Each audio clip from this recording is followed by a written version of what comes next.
বাবা, যেমন জমিদারের মতন কথাবার্তা বলতেছো। একে তো এই বাসায় এসে 7 দিন 8 দিন ধরে রইছো, খাইতাছো, ঘুমাইতাছো, শান্তিতে থাকতেছো, বাজার তো করণ লাগতেছে না, পাইতাছো আর খাইতাছো। পাইছো কি? এই ফকিন্নির বাচ্চা, পাইছস কি? এ বাসায় এসে পড়ে রইছস, যাইতে পারছ না? এ বাসা থেকে বোনের যদি অসুস্থ, এত যদি মায়া লাগে, বোনের এই বাসা থেকে নিয়ে তারপর বের হ, বের হ। বাহ বাহ আম্মা বাহ। আরে হ্যাঁ বাজান, তুই কখন আইছো? হ্যাঁ ছাড়ো আম্মা। সি সি সি সি সি। এই তোমার আসল রূপ। তুমি আমার সংসার ভাঙার জন্য এত আয়োজন করে ফেলছো। আমার তো ভাবতেও ঘৃণা লাগতেছে যে তুমি আমার মা। কি কইতেছ রাশাব তুই এগুলা? আমি কি কথা বলতেছি তাই না? উনি যখন তোমার ব্যাপারে এত কিছু আমাকে বললো, আমি না এগুলো বিশ্বাস করতে পারিনি। কেনই বা বিশ্বাস করবো? কারণ তুমি আমার গর্ভধারীর মা। তুমি আমাকে 10 মাস 10 দিন গর্ভধারণ করছো। তুমি এতটা খারাপ হতেই পারো না, হতেই পারো না। আমি যদি নিজের চোখে এগুলো না দেখতাম, আমি তো বিশ্বাস করতে পারতাম না যে আমার মা এত খারাপ, এত খারাপ। আম্মা, আমি তোমার কাছে আমার বউকে রেখে গেছি তোমার সেবা যত্ন করার জন্য। তোর বউ কি ছোট বাচ্চা যা আমি সেবা যত্ন করবো? তোমার সেবা যত্ন করার জন্য রেখে গেছি মা। আর সেই মানুষটার সাথে তুমি এমন আচরণ করতে পারলা? কই আমার লাগেজটা নিয়ে আসো, দেরি হয়ে যাচ্ছে তো। এমনিতে অনেক দেরি হয়ে গেছে, তাড়াতাড়ি আসো। আইসো? ওই যা যা দিতে বলছিলাম দিছো? হ্যাঁ, সব কিছু দিচ্ছি। আশা, আশা, কি রে বাবা, লাগেজ টাগেজ নিয়ে এখন আর যাইতাছস নি? হ আম্মা, ওই 1 মাসের জন্য ঢাকার বাইরে যাচ্ছি অফিসিয়াল কাজে। ও তা আমার তো কিছু করলি না। আম্মা, আমি তো জানতাম না যে আজকে আমাকে ঢাকার বাইরে যেতে হবে। কালকে রাতে আমাকে ইমেল করছে অফিস থেকে, তারপর আমি জানছি যে আজকে আমাকে ঢাকার বাইরে যেতে হবে। ঠিক আছে বাবা, তো যা, সাবধানে যাস, দেখে শুনে যাস। ঠিক আছে আম্মা। ওই শোনো, আমার দিকে খেয়াল রাখো। আর আম্মা, ও যদি কোনো ভুল করে শিখে পড়ে নিও। ও তো ছোটো মানুষ, সবই তো বোঝো মা। ঠিক আছে বাবা, ঠিক আছে। কি ব্যাপার, তুমি কান্তাছো কি লিগা? আমার পোলায় দূর দেশে কামের লিগা যাইতাছে, তুমি দোয়া করবা জানি সুন্দর মতন কামটা জানি করতে পারে। তা না, যাওয়ার সময় কান্দাকাটিটা অলক্ষী ভাষায় লই আইতাছো, এডি করবা না। কান্দাকাটি করতেছো কে? আমার ছেলে তো কাজের জন্য যাচ্ছে। হ্যাঁ, তুমি কান্না কেন করতেছো? আমি তো 1 বছরের জন্যও যাচ্ছি না, 1 যুগের জন্যও যাচ্ছি না, মাত্র 1টা মাস। হ্যাঁ? 1 মাস পরে আমি আবার চলে আসবো। শোনো, স্বামী ছাড়া কি মানুষ থাকে না? যারা বিদেশে থাকে তার বউরা কেমনে থাকে? শোনো, থাকার চেষ্টা করবা। আমার ছেলে তোমার সুখের জন্যই দূরে যেতেছে। আম্মা, তোমার হাতে ওটা তুলে দিলাম। আরে বাবা, হয়েছে হয়েছে, তুলা দেওয়ার কি আছে? ও আমার ছেলের বউ, আমার মেয়ের মতো। আমি যদি দেখে না রাখি কে রাখবো? যা বাবা। আল্লাহ, আমার ছেলের তুমি বালা মুসিবত থেকে দূরে রেখো। হ্যাঁ বাহ, তো ভালো মতন যাও। হ্যাঁ ঠিক আছে আম্মা, আমি তাহলে গেলাম। হ্যাঁ বাবা, যাও, যাই আমার ফোন দিও। হ্যাঁ ঠিক আছে, তোমরা মিলমিশে থাইকো। ঠিক আছে, ঠিক আছে, তুমি যাও। তোমরা মিলামিশে থাইকো। ঠিক আছে বাবা, ঠিক আছে, তুমি যাও, দেখে শোনা যাও। আমার দিকে কিন্তু খেয়াল রাখো। আচ্ছা। গেটটা লাগাই দাও।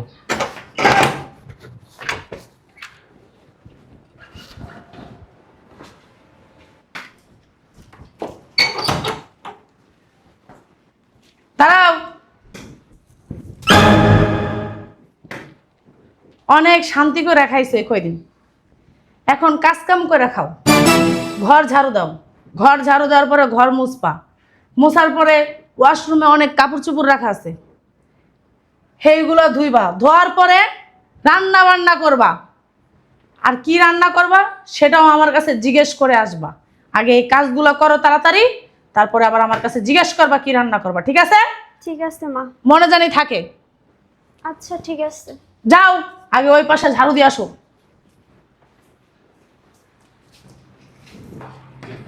চাইছিলাম ছেলেটারে বিয়ে করামো, টাকা পয়সা দেখা। শ্বশুর বাড়ির থেকে যৌতুক দিব, মোটা অঙ্কে টাকা দিব। সেই টাকা দিয়ে ছেলেরে ব্যবসা ধরাই দিব বা বিদেশ পাঠাই দিব। আমার ছেলে আমার কথা শুনে নেই, একটা ফকিন্নি ধরে নিয়ে আসছে। হ্যাঁ, আমার বাড়িতে রাজরানীর মতন থাকবা তা হবে না। হ্যাঁ, কাজ করে খাও। শোনো, এখন কিন্তু তুমি দূরে কাজে গেছো, আমি কিন্তু তোমার পাশে নাই। হ্যাঁ, ঠিক মতো খাওয়া দাওয়া করতে হবে, শরীরের যত্ন নিতে হবে, বুঝোই তো। যদি তুমি এখানে থাকতা তাহলে আমি সময় মতো সবকিছু করে দিতাম, আর তুমি ঠিক থাকতা। দূরে কাজে গেছো, যদি রাতে ঠিক মতো না ঘুমাও, বুঝলাম না, ওই ফকিনি জিরে গেছে কই? খাওয়া দাওয়া ঠিক মতো না করো, অসুস্থ হয়ে পড়বা, তখন তোমাকে কে দেখবে? হ্যাঁ, এত ডং জীবনও দেখিনি, বাবা রে বাবা। তাই বলি। আর আমি এখানে থাকতেই তো দেখছি তুমি ঠিক মতো খাওয়া দাওয়া করো না। হ্যাঁ হ্যাঁ, তাহলে নিজের যত্ন নিজে নিও। দেখাইতাছি কাম থুয়া নাটক দেখাইতাছি। হ্যাঁ বাবা, তুই কেমন আছস? কি আর কমু আমার দুঃখের কথা, আমার দুঃখের তোর শেষ নাইকা। তুই তো তখন আর আমার কথা শুনোস নাইকা, তোর আর কি কমু, কিছুই কর নাই আমার। কি হইব আর, যা কপালে আছে হে এই হইব। কি কমু তোর কাছে? তুই দূর দেশে কামে গেছস, তোর কাছে কি এটি কন যায়? তুই ক, আমি মা, আমি কি এটি কইতে পারি পোলার কাছে? পোলায় কষ্ট পাইব না? বউ একটা থুয়া গেছস, রাজরানী, সে হইলো রাজরানী, শুয়া বয়া খায়, তারে কোনো কথা শোয়ানো যায় না। আমি যদি কই বৌমা আমার এক গ্লাস পানি দাও, আমারও কই নিজের পানি নিজে নিয়ে খান। ওরে বাবা রে বাবা, কত বড় লোকের মেয়ে এসে তুই বিয়ে করে লইছস। হ্যাঁ, আমি যদি কই বৌমা তো রান্না বান্না করবা না, নিজের রান্না বান্না নিজে করে খাইতে পারেন না, আমি কেন করে দিব? আমার সে একটা কথা কইলে তিনটা কথা শোনায় দেয়। হ্যাঁ, তো তখন কইছিলাম আব্বা বিয়ে করিস নাই মাইয়া, আমি তোর ভালো ঘরের মাইয়াই না দিন। তোর বউ কার লগে জানি খালি পুটুর পুটুর করে মোবাইলে, আমি কয়েকদিনই দেখছি, কিছু কই না। কইলে যদি আমার মুখের উপর মনে কর মাইরা দেয় একটা, এলে কিছু কই না। আমার মনে হয় কোনো বেড়াগুলোকে সম্পর্ক সম্পর্ক আছে। তোর বউ তুই ভালো বুঝ, ভালো বুঝলে তাড়াতাড়ি আহিস। আর যদি মনে করস না আমার কথা মিথ্যা, তৈলা রাহিস না, তোর যেটা খুশি এটাই করিস। আচ্ছা রাহি। হ্যালো হ্যালো, মা বুঝলাম না, ফোন কেটে দিল কেন? আবারও কেটে দিল?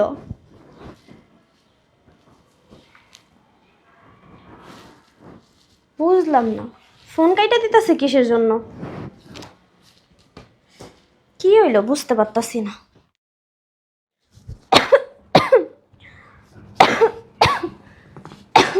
বাবা রে বাবা, শরীরটা যে এত খারাপ হয়ে গেল, কি যে করি এখন। এই অসুস্থ শরীরটা, উফ, কি হয়েছে? মা শরীরটা হঠাৎ করে খারাপ হয়ে গেছে। তোর শরীর খারাপ হয়ে গেছে, এখন তুমি কি করবা? তোমরা ডাক্তারের কাছে কে নিয়ে যাইব? আমি বাবা ডাক্তার মাক্তারের কাছে যাইতে পারবো না, ওইগুলো আমার অনেক ভয় লাগে। তোমার ভাইরাস জন্ম হয়েছে না কি হয়েছে আল্লাহ মাবুতে জানে, হইব না কি করবো? ফকির নিজের গো আবার কি ভালো কিছু হইব? ওইসব মানুষের আমি ডাক্তারের কাছে নিতে পারবো না।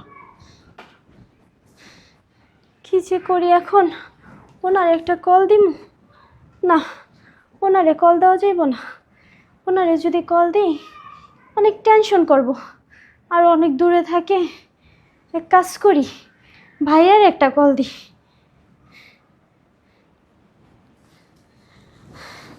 হ্যালো ভাইয়া। স্মৃতি, এই স্মৃতি, কই তুই? বুঝলাম না, বাড়িতে কি কেউ নাই নাকি? স্মৃতি, ভাইয়া তুমি আইছো? হ্যাঁ আইসি, চল এখন তোর ডাক্তারের কাছে নিয়ে যা ভাই।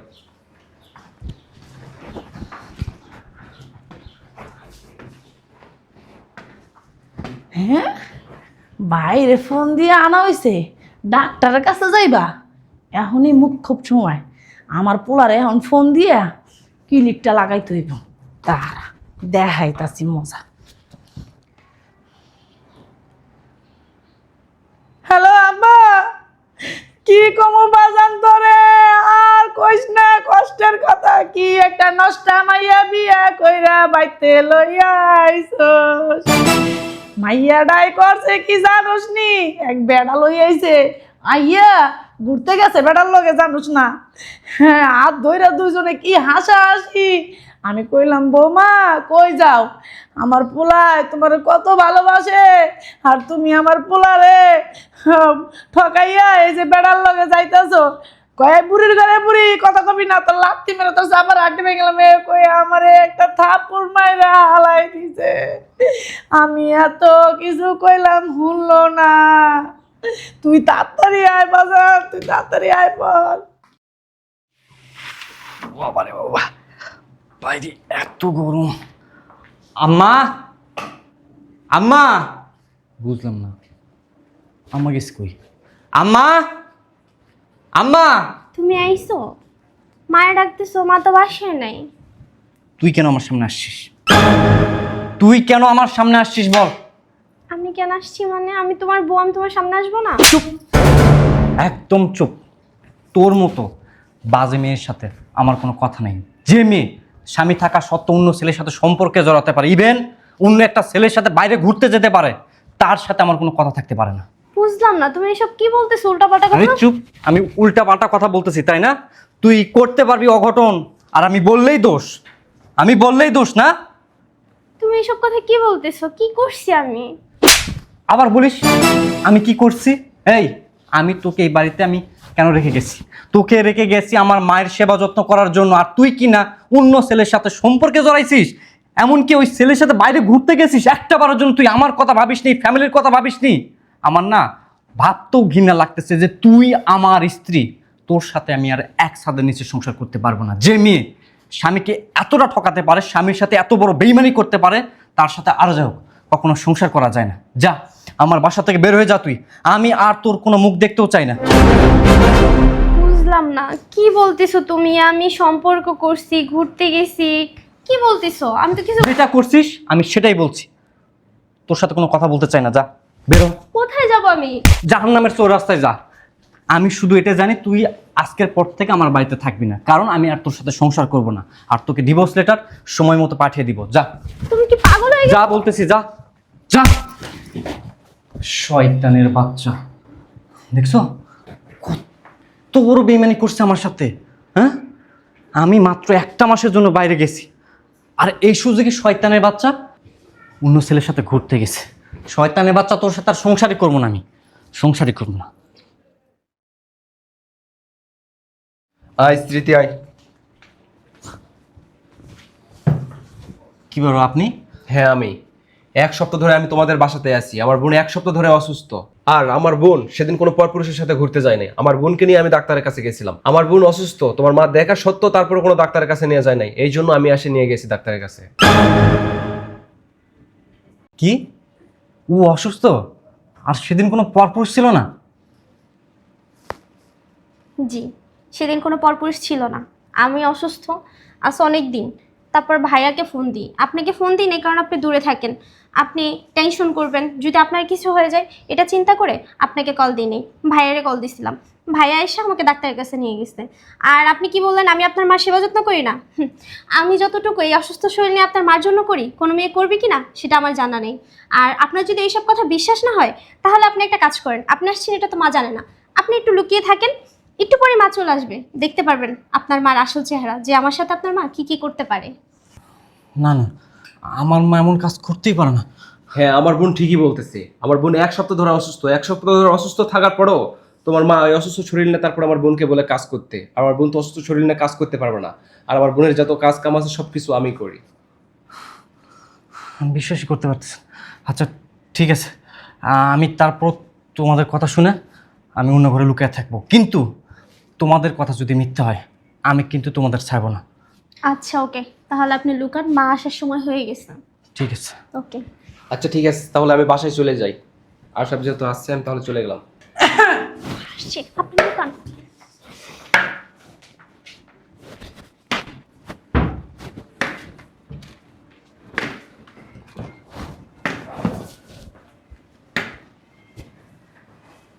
ওরে বাবা রে বাবা, দুই ভাই বোন বইসা এনে গল্প মারাইতাছেন, ঘরের কাজ কামগুলা কে করব? হ্যাঁ, তোমার কি শরীর সুস্থ হয় না এখনো? এসব ডংমং না ছাড়ো। শোনো, আমরাও না এই যে এবারের বউ আমি হয়ে আসছি। আমার শাশুড়ি না আমার 1 মিনিট বসে থাকতে দেয় নাই। আমার শাশুড়ির সমস্ত কাজ আমার করানো লাগছে। শরীর অসুস্থ থাকুক বা না থাকুক, হে দেওয়ার সময় না হ্যাঁ ছিল না। আসছো ছেলের বউ এই বাড়িতে, বউয়ে আসছো সুন্দর মতো কাজ কাম করো। বাইরে নিয়ে আসছো ওই সাদর ভেতর রান্না বান্না করে, এসব আমি খাইতে পারি না। আজকের রান্না তুমিই করবা। মা আমি করবো আজকে রান্নার, সমস্যা নেই। কিন্তু মা ঘরের সমস্ত কাজ তো করে ফেলছে ভাইয়া আজকে। কি করছে? ঘর ঝাড়ু দিছে? জি ঝাড়ু দিছে, মুইছা ফেলাইছে। আপনার কাপড় চোপড় যেগুলো ছিল ওগুলো সব ভাইয়া কাইচা দিছে। ঠিক আছে ঠিক আছে, ঘরটা আবার ঝাড়ু দিতে বলো আর ঘরটা মুছতে বলো। ঘর মোছা হয় না, ঝাড়ু দেওয়া হয় নাই, ঘরের ভিতরে ময়লা। আর তুমি রান্না করবা আজকে, তোমার ভাইরে দিয়ে রান্না করাবে না, তোমার ভাইয়ের রান্না ভালো না। আচ্ছা মা আপনি ভিতরে যান, আমি রান্না করতেছি। তুই রান্না করবি মানে? তুই তো অসুস্থ, এই অসুস্থ শরীরটা কেমনে তুই রান্না করবি? তোর রান্না করতে হবে না, তুই যা শুয়ে থাক। ওরে বাবা রে বাবা, যেমন জমিদারের মতন কথাবার্তা বলতেছো। একে তো এই বাসায় এসে 7 দিন 8 দিন ধরে রইছো, খাইতাছো ঘুমাইতাছো শান্তিতে থাকতেছো, বাজার তো করণ লাগতেছে না, পাইতাছো আর খাইতাছো। পাইছো কি? এই ফকিনির বাচ্চা, পাইছস কি? এ বাসায় এসে পড়ে রইছস, যাইতে পারছ না এ বাসা থেকে? বোনের যদি অসুস্থ, এত যদি মায়া লাগে, বোনের এই বাসা থেকে নিয়ে তারপর বের হ, বের হ। বাহ বাহ মা বাহ। আরে হ্যাঁ বাজান, তুই কখন আইছো? হ্যাঁ সারম্মা, সি সি সি সি সি। এই তোমার আসল রূপ? তুমি আমার সংসার ভাঙার জন্য এত আয়োজন করে ফেলছো। আমার তো ভাবতেও ঘৃণা লাগতেছে যে তুমি আমার মা। কি কইতেছ রাশাব তুই এগুলা? আমি কি কথা বলতেছি তাই না?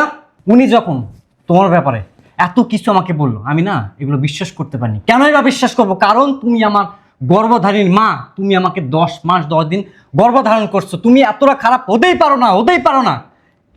আমি যদি নিজের চোখে এগুলো না দেখতাম, আমি তো বিশ্বাস করতে পারতাম না যে আমার মা এত খারাপ, এত খারাপ। আম্মা, আমি তোমার কাছে আমার বউকে রেখে গেছি তোমার সেবা যত্ন করার জন্য। তোর বউ কি ছোট বাচ্চা যা আমি সেবা যত্ন করবো? তোমার সেবা যত্ন করার জন্য রেখে গেছি মা। আর সেই মানুষটার সাথে তুমি এমন আচরণ করতে পারলা? সি সি সি সি সি, কেমনে পারলা? আজকে যদি আমার বউয়ের জায়গায় তোমার নিজের মেয়ে হতো, তুমি কি পারতা তার সাথে এমন আচরণ করতে? বা তার শাশুড়ি যদি তোমার মেয়ের সাথে এমন আচরণ করতো, তুমি কি মা হিসাবে সহ্য করতে পারতা? নিজের বুঝলে মা, পরেরটাও বোঝা যায়। আমি কল্পনা করতে পারিনি আমার মা এমন জঘন্য কাজ করতে পারে। আমার বউয়ের অপরাধটা কি? কি অপরাধ ছিল মা? কেন তুমি তার সাথে এমন আচরণ করছো বলো? হয়েছে আশাব, অনেক বলছস। আসলে কি, বৌমারে না আমার পছন্দ ছিল না। হ্যাঁ, তুই একটা ফকিনীর ঘরের মেয়ে ধরে নিয়ে আসছস। হ্যাঁ মানে এটা আমি সহ্য করতে পারিনি। আমার ইচ্ছা ছিল তোরা অনেক বড় লোক বাড়িতে বিয়ে করাবো। হ্যাঁ, তোকে অনেক টাকা পয়সা দিব যৌতুক হিসেবে, আমি সেই টাকা দিয়ে তোর ব্যবসা ধরাই দিব। এইবার বুঝতে পারছি তুমি টাকা পয়সা লোভে এত কিছু করছো। আম্মা, টাকা পয়সা দিয়ে কি করবো? আমাদের কি কম টাকা পয়সা আছে? আমি কি কম টাকা ইনকাম করি? আমাদের দরকার ছিল ভালো একটা বউ, লক্ষ্মী একটা বউ, যে বউ এই পরিবারে এসে এই পরিবারকে আলোকিত করবে। আমার বউ তো তাই করে। আমার বউ সব সময় তোমার সেবা যত্ন করে। জানো তুমি, আমি যখন বাইরে থাকি আমার বউ আমাকে ফোন দিয়ে বলে মার জন্য এটা আনো সেটা আনো। হ্যাঁ তখন আশাব, আমি জানি বৌমা অনেক ভালো। বৌমা খারাপ আমি তো তা বলি নাই। মানে ওই যে আমার লোভ ছিল যে আমি অনেক বড় লোক বাড়িতে তোকে বিয়ে করাবো, টাকা পয়সা দিবে, সেই টাকা দিয়ে তোকে ব্যবসা ধরিয়ে দিব, এই চাকরি বাকরি তোর করা লাগবো না। মানে আমি এটা চিন্তা ভাবনা করছি, বুঝতে পারছিস? বৌমা যে খারাপ আমি তো বলি নাই, বৌমা অসুন্দর না, বৌমা তো অনেক সুন্দরী। আর বৌমা তো খুব ভালো লক্ষ্মী মেয়ে, আমি তো তা বলি নাই। মানে ওকে এই জন্যই আমার অপছন্দ, এছাড়া অন্য কিছু না। হ্যাঁ, আমি ভাবছি যে ওকে যদি অত্যাচার করি তাহলে ও চলে গেলে আমি তোকে ভালো এক জায়গায় বিয়ে করাবো, এই চিন্তা ভাবনা করছি। আসলে ভুলটা আমারই, বৌমার না। হ্যাঁ, আমরাই মানুষ না খুব খারাপ। হ্যাঁ, আমার ছেলে ভালোবেসে বিয়ে করছে, মাইনা নিলে কি হয়? কোনো সমস্যা নাই। আমার ছেলে যদি সুখী হয় আমিও সুখী হব। হ্যাঁ, আসলে এই ভাবনা চিন্তাগুলো করি নাই, চিন্তা ভাবনা করছি অন্য একটা। হ্যাঁ, এইসব চিন্তা ভাবনা করা না আমার উচিত হয় নাই। আমার না তুমি মাফ করে দিও। শোনেন মা, আপনার একটা কথা বলি। ঠিক আছে, আমি গরিব ঘরের মেয়ে, আমার ভাইটা আছে, আমার তো আর দুনিয়াতে কেউ নেই। আমার ভাই আমাকে বড় করছে ছোট থেকে। আমি আপনাকে হয়তো বা টাকা পয়সা দিতে পারতাম না, যৌতুক দিতে পারতাম না, কিন্তু মা আমি যে সম্মানটা আপনাকে করি আর যতটুকু আপনার যত্ন নিই, আপনি যখন একটা বড়লোক ঘরের মেয়ে নিয়ে আসতেন না, রাজধানীর মতো বসে থাকতো পায়ের উপরে পা ফালাইয়া, আপনার সেবা করতো না, তার অহংকার থাকতো, তার বাবার অনেক টাকা, ওই অহংকারে মাটিতে সে পা ফেলাইতো না, আর আপনার সেবা যত্ন তো দূরের কথা। ঠিক বলছো বৌমা, হ্যাঁ ঠিকই বলছো তুমি। বড়লোক ঘরের মেয়ে আনলে সে আমাকে দিয়ে উল্টে কাজ করাইতো, আর অনেক দিমাগ দেখাইতো, পায়ের উপর পাও দিয়া খাইতো, আমারে হুকুম দিয়া কাজ করাইতো। হ্যাঁ তুমি তো বৌমা অনেক লক্ষ্মী, অনেক লক্ষ্মী একটা মেয়ে। কখনো আমার এক গ্লাস পানি ঢেলা খাইতে দাও না। তুমি সব সময় আমার খেয়াল রাখো, কখন কোন ওষুধটা খেতে হবে, কখন কিভাবে কি করতে হবে। হ্যাঁ আমার জ্বর আসলো কি না, আমার ডায়াবেটিস বাড়লো কি না, আমার প্রেশার বাড়লো কি না, হ্যাঁ তুমি সব দিকে খেয়াল রাখো বৌমা। হ্যাঁ তুমি আমাকে অনেক যত্ন করো, আমি অস্বীকার করতেছি না। আসলে দোষটা আমার, দোষটা তোমারও না, আমার ছেলেরও না। হ্যাঁ আমি ওই যে লোভে পড়ে গেছিলাম, বুঝছো মা? তুমি আমার মাফ করে দিও মা। আপনি আমার মায়ের মতো। আমার মা নাই, আমার ভাই আমার ছোটবেলা থেকে বড় করছে। আমি মায়ের ভালোবাসাটা পাই নাই, আপনার আমি মা মনে করি। আমার স্বামীর মা মানে আপনি আমার মা। তাই আমি চাই না কখনো আপনি কষ্ট পান, কারণ আপনি বুড়া হয়ে গেছেন, আপনার বয়স হয়ে গেছে, এখন আপনি ঠিক মতো চলতে পারেন না। আমি এই জন্য সবসময় চেষ্টা করতাম যতদিন আপনি বেঁচে আছেন আমি নিজের মায়ের মতো করে আপনাকে দেখভাল করব, কিন্তু আপনি আমার বুঝেন নাই মা। ঠিক বলছো বৌমা, আমি তোমার বুঝতে পারি নাই। তোমার মনটা যে খুব ভালো নরম, আমি এটা বোঝার চেষ্টা করি নাই। বাপজান আমার মাফ করে দিও। ওই তোমার বোনটা আমি অনেক কষ্ট দিচ্ছি, তোমারও অনেক কটু কথা কইছি। আইসো কোনো সময় একদিনও ভালো ব্যবহার করি নাই, ভালোভাবে একটু আপ্যায়ন করি নাই। কা গরিব বইলা সবসময় দুচ্ছাই করছি। হ্যাঁ পারলে আমার তুমি মাফ করে দিও। আচ্ছা ঠিক আছে বাবু, চলেন ভিতরে চলেন। হ্যাঁ তুমি বাপজান থাকো আর কয়দিন। হ্যাঁ না বাবু, কোনোদিন আমি চলে যাব, আশা বাসছে তো আমি এখন চলে যাব। তাহলে আমি চলে গেলাম। ভাইয়ের অনেক কাজ আছে তো, ভাইয়া অনেক কষ্ট করে ছিল এই কয়দিন শুধু আচ্ছা আমার- বাপজান যাও তৈলে, তুমি চিন্তা করো না, আমি তোমার বোনের আর কোনো কাজ করতে দিব না, ও যতদিন সুস্থ না হয়। আচ্ছা ঠিক আছে আশা, তাহলে চলে গেলাম। মা তোমার কাছে অনুরোধ মা, আর কখনো ওর সাথে এমন আচরণ না করো বাবা অনুরোধ করিস না, হ্যাঁ অনুরোধ করার কিছু নাই। কা আমি নিজের থেকে কইলাম, এখন থেকে সবসময় ওরা আমার নিজের মেয়ের মতো দেখবো, আমি ওরা সবসময় আগলায় রাখবো। ও যেভাবে আমার যত্ন করে আমি ওর সেভাবেই যত্ন করবো। শোনো, মার তো বয়স হয়েছে, আর তুমি তো জানো মানুষের বয়স হয়ে গেলে বুদ্ধি বাচ্চাদের মতো হয়ে যায়। মা একটা ভুল করছে, তুমি মাকে ক্ষমা করে দাও। সমস্যা নাই, আমার মায়ের প্রতি কোনো অভিযোগ নাই, উনি তো আমার মায়ের মতোই। আর উনি মায়ের মতোই, উনি তো আমার মাই, আমার আরেকটা মা। প্রবলেম নেই মা, চলেন ভিতরে। আসো ভিতরে, আসো তুমি।